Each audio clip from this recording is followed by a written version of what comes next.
Bonjour, nous allons rester aujourd'hui dans cette province du Yunnan dont j'ai commencé à vous parler et que je trouve très intéressante par sa diversité. Et en fait une diversité qui est due à plusieurs raisons. D'abord, on reconnaît dans cette région à peu près 25 ethnies différentes.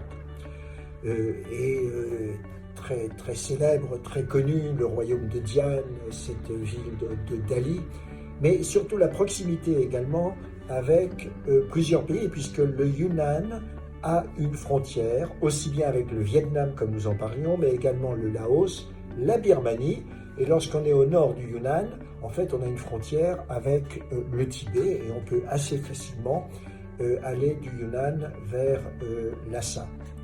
Donc il y a toutes ces influences en fait qu'on va retrouver au Yunnan.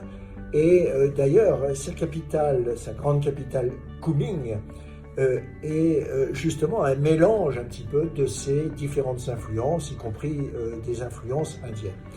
Alors, je vais vous présenter aujourd'hui deux jarres à offrande, très similaires l'une de l'autre. Et là aussi, que j'ai acheté il y a une quinzaine d'années, il y a au moins 15 ans, et que j'avais acheté à l'époque, je ne savais pas ce que c'était, on ne savait pas ce que c'était.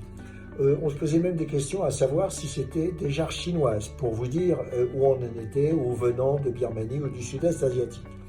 Et en ce qui concerne la datation, en raison de cette glaçure verte, on disait que ça pouvait être Ming, en tous les cas que c'était ancien et que ça pouvait être Ming. Donc de nouveau, ce grand plaisir, mais qui m'a pris du temps, parce qu'on manquait de documentation, d'essayer de pouvoir dater et surtout comprendre et connaître l'origine de ces jarres. En fait, ces jarres sont arrivées sur le marché de l'art, si on peut dire, à peu près en 2003.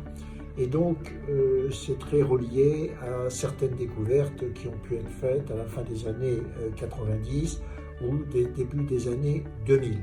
Et heureusement, il y a eu quelques travaux de recherche qui ont été réalisés, qui ont permis justement de dire que ces jarres venaient de la province du Yunnan et donc étaient tout à fait chinoises. Et après, en ce qui concerne la datation, il y avait plusieurs critères. D'abord, ces jarres sont clairement bouddhiques par leur motif, leur décoration.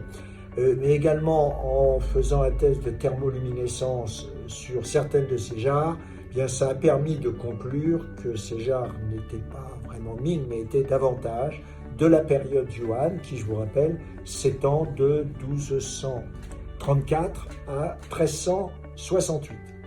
Donc ces deux jarres, que je trouve vraiment très belles, donc elles sont recouvertes donc de cette glaçure verte, qui, bien sûr, parce que certaines d'entre elles ont été enterrées, donc cette glaçure a évolué, ce qui lui donne davantage de personnalité.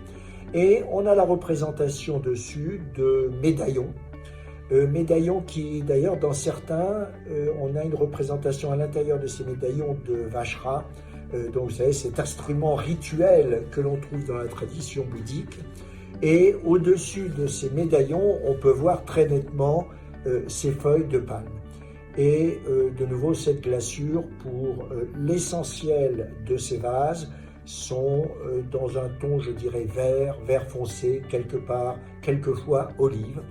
Et lorsque j'avais fait mon voyage dans le Yunnan, j'en avais vu quelques-unes au musée de Dali en particulier.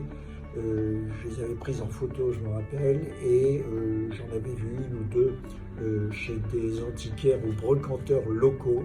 Mais en fait, c'est des pièces aujourd'hui qu'on ne revoit pas, qu'on ne trouve pas.